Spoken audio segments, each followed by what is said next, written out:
Hi மக்களே, இன்றைக்கி தேங்காய் சோறும் மட்டன் சால்னாவும். அதுக்கு தேவையான பொருட்கள்: தக்காளி, மல்லி இலை, புதினா இலை, பல்லாரி, 2 பச்சை மிளகா, தேவையான அளவு பட்டை கிராம்பு. அரிசி இதுக்கு 1 கப்பு அரிசி எடுத்தால் தேங்காய் பால் 2 கப்பு பால் எடுக்கணும். தேவையான அளவு தேங்காய் எண்ணெய் எடுக்கணும். எண்ணெய் காஞ்சதும் பட்டை கிராம்பு ஏலக்காய் போடணும், மிளகா போடணும், பல்லாரி போடணும்,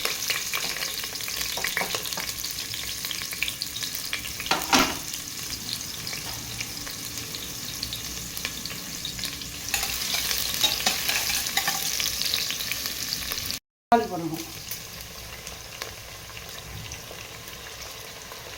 புதினா இலை, மல்லி இலை,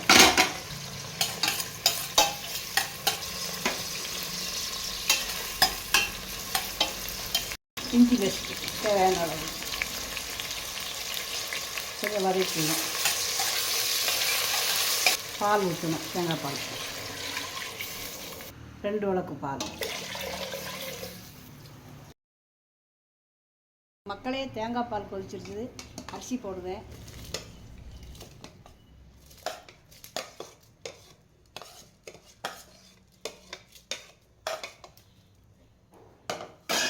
மக்களே, 2 உப்பு தேவையான அளவு உப்பு போட்டு கிண்டி மூடி வச்சிடணும். ஒரு 1/4 மணி நேரம் சோறு ரெடி ஆகிடும். மட்டன் சால்னா வைக்க போகிறேன். மட்டன் 1/2 கிலோ வாங்கியிருக்கு, அதை வாஷ் பண்ணி வச்சுருக்கு. அதுக்கு தேவையான பொருட்கள்: மிளகாத்தூள், மல்லித்தூள், ஜீரகத்தூள், மஞ்சத்தூள், தேங்காய், கசகசா, பெருஞ்சீரகம், இதெல்லாம் எண்ணெய் விட்டு வறுத்து வச்சுருக்கு. மட்டனுக்கு தேவையான பொருட்கள்: இஞ்சி பேஸ்ட்டு, பட்டை கிராம்பு, 1 உருளைக்கிழங்கு, மல்லி இலை, 2 தக்காளி, 2 பச்சை மிளகா. பொடி உள்ளி சேர்த்தா உடம்புக்கு நல்லது. பொடி உள்ளி. தேங்காய் எண்ணெய் விட போகிறேன். பட்டை கிராம்பு, மிளகாய், பொடி உள்ளி வதங்கணும்.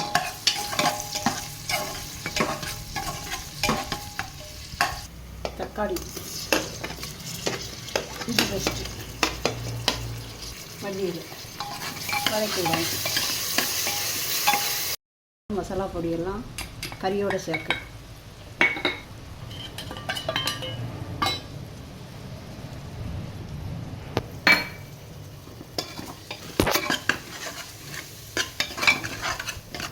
மட்டனையும் மசாலாவோட சேர்க்கணும்.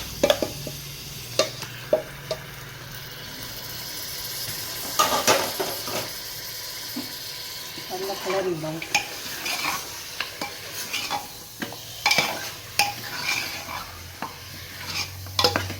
தேவையான அளவு உப்பு போட்டு குக்கரை மூடி வைக்கணும். சோறு ரெடி, தேங்காய் சோறு.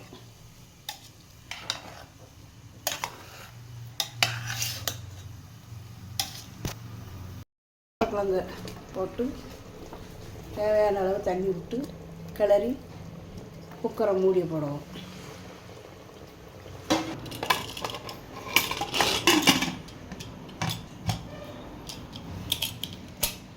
ரெண்டு விசில் அடித்தாச்சு. ஒரு 10 நிமிஷம் கம்மி பண்ணி போட்டாச்சு. இப்போ குக்கரை திறக்க போகிறேன்.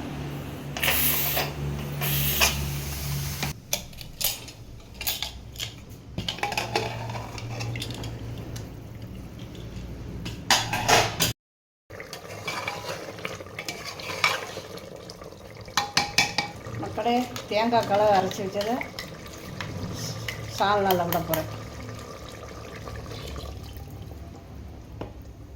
மல்லித்தலை கொஞ்சம் போடணும்.